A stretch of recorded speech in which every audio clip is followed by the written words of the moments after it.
অর্থ সম্পদ না হলে আপনি হজে যাওয়াটা আপনার জন্য ভালো হবে।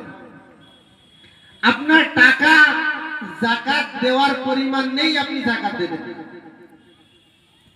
কথা বুঝতে পারছেন না? বলেন, আপনার যদি অতটা পরিমাণ টাকা হয়, যতটা হলে আপনাকে যাকাত দিতে হবে, তারপরে আপনি দেবেন। আপনার যদি টাকা হয়, আপনার যদি সম্পদ হয়, তাহলে আপনি হজে যাবেন। তাহলে ছাড়।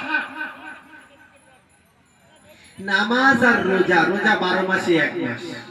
এবার আপনি বলবেন রমজান মাসে আমার শরীরে অসুস্থতা, বড় বড় ডাক্তার তারা চিকিৎসা করে বলছে রমজান মাসে রোজা রাখলে শরীর সুস্থ থাকে, শরীরের মধ্যে অনেক রোগ থেকে বঞ্চিত, মানে রোগ থেকে মানুষ বেঁচে যায়। এবার আপনি যদি বলবেন আমি রোজা রাখবো না, সেটা আপনার ব্যক্তিগত ব্যাপার, কারণ আপনার হিসাবটা আমি দেব না, আমার হিসাবটা আপনি দেবেন না। আমি এই লেখাপড়া করে আল্লাহ পাক যদি কিঞ্চিত কিঞ্চিত পরিমাণ আমাকে ইলমে দিয়েছে, যতটুকু আমি আপনাকে জানালাম, যদি আপনি জানার পরে ভুল করেন, কিয়ামতের ময়দানে দাঁড়িয়ে এটা বলতে পারবে না রব্বানা আরিনাল্লাযীনা আযাল্লানা মিনাল জিন্নি ওয়াল ইনস। কিয়ামতের ময়দানে একদল যুবক দাঁড়িয়ে যাবে। আপনারা মনে মনে করছেন আমরা বয়োজ্যেষ্ঠ, মানে মুরব্বি হয়ে গেছে, কিয়ামতের ময়দানে কোনো মুরব্বি চলবে না, সব যুবক হয়ে যাবে। তখন তো বলতে পারবে না যে গ্রামের সেই আলেমরা আমাদেরকে জানায় না। জানানোটা আমাদের হক, আমরা জানালাম, পালন করা, মানা, সেই অনুযায়ী চলা আপনাদের।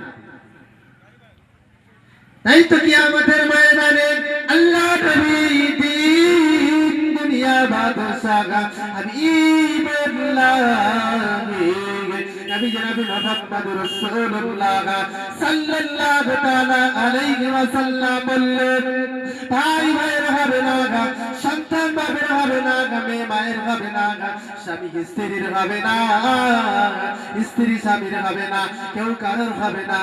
সেই দিন রব্বুল আলামিন হয়ে যাবে কাহার কাহার।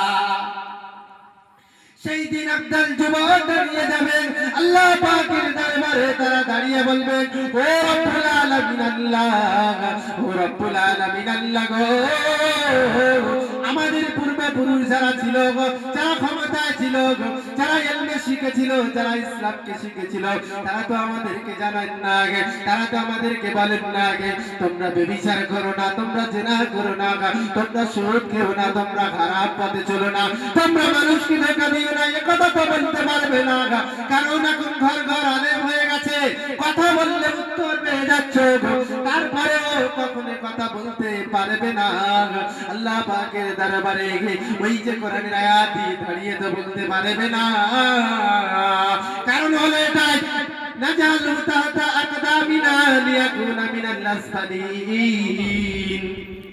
ওই জিন এবং মানব জাতির মধ্যে একদল যুবক দাঁড়িয়ে যাবে, দাঁড়িয়ে গিয়ে বলবে ও রব্বুল আলামিন আল্লাহ, ও রব্বুল আলামিন আল্লাহ, যাদের কাছে ক্ষমতা ছিল, যাদের কাছে পালন করার সব ছিল, তারা তো আমাদেরকে জানান না। ও রব্বুল আলামিন আল্লাহ, ও রব্বুল আলামিন আল্লাহ, এখন ওদেরকে দাও, ওদেরকে আমরা মারিয়ে মারিয়ে জাহান্নামে যাব, ওদেরকে আমরা মারিয়ে মারিয়ে জাহান্নামে যাব। আচ্ছা আপনি এখন বলুন, এখন তো আমরা মারিয়ে মারিয়ে জাহান্নামে যাব, গুলো বলে।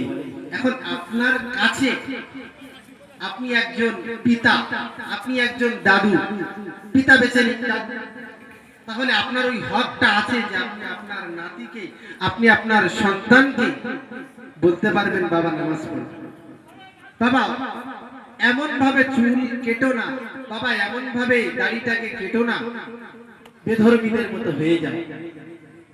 কারণ কিয়ামতের ময়দানে হাসর নাসরটা তাহলে তো বেধর্মীদের সঙ্গে হবে। আল্লাহ পাক এই যে আপনাদেরকে ক্ষমতা দিয়েছে, এই যে আপনাদের ক্ষমতা দিয়েছে, আপনারা এই যে ক্ষমতার অপব্যবহার করবেন, আপনারা এই যে দায়িত্বের অপব্যবহার করবেন, আপনাদের যুবকগুলো তো কিয়ামতের ময়দানে আপনাদের বিপক্ষে চলে যাবে। সুতরাং আপনারা আপনাদের সন্তানগুলো এতটা পরিমাণ ইলমে শেখা ফরজ, যতটা শিখলে ইসলাম শরীয়তটাকে মেনে চলতে পারবে। আপনি বললেন মাওলানা হতে হবে, মুফতি হতে হবে, মুহাদ্দিস হতে হবে, এটা শরীয়তের কোনো জায়গায় পাবেন না। সঠিক জ্ঞান তাদেরকে দেন, তারা পাঁচ ওয়াক্ত যাতে নামাজ পড়তে পারে, ইসলাম শরীয়তকে মেনে চলতে পারে, বড়দেরকে আদর করতে পারে, রাসূলদেরকে রাসূলের সুন্নাত অনুযায়ী জীবন পরিচালনা করতে পারে, এই অনুযায়ী আল্লাহকে অনুগত করতে পারে, আল্লাহর আদেশকে মানতে পারে, আল্লাহ যেটাকে না বলেছে সেটাকে যেন না ভাবে চলতে পারে, এতটা শেখা ফরজ।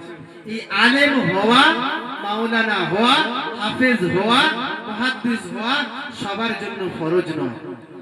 কথাটা বুঝতে পারছেন? তাহলে আপনি নিয়ত করে নেন, গ্রামের ইমাম সাহেব, গ্রামের যারা আলেম আছে তাদেরকে কিছু হাদিয়া দিয়ে কিছু না কিছু শেখেন, মূল্যবান কাজে দেবে,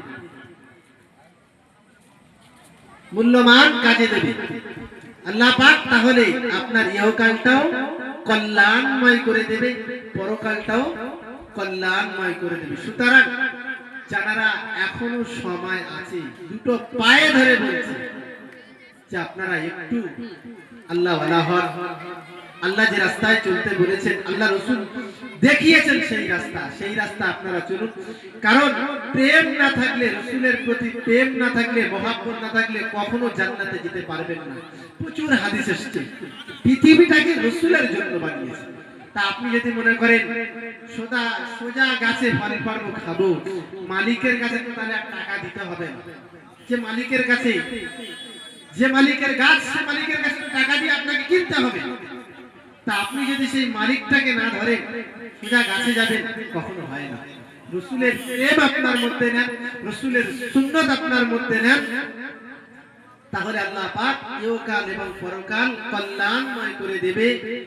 যতটুকুনি বলেছি, জানাটা বড় বিষয় নয়, মানাটা বড় বিষয়। আমি আপনাদের ছোট্ট সন্তান এবং কারোর ছোট ভাই, যদি ব্যথা পেয়ে থাকেন মাফ করবেন, এবং আল্লাহ পাক আপনাকে, আমাকে, সবাইকে যেন আমল করার তৌফিক দেন। এই বলে আমি আমার বক্তব্য ইতি করছি। আখিরি দাওয়ানা আলহামদুলিল্লাহ রাব্বিল আলামিন। এখানে এশারের নামাজ হবে, আজানের 5 মিনিট পরে যারা নামাজ পড়বে এবং ঘোরা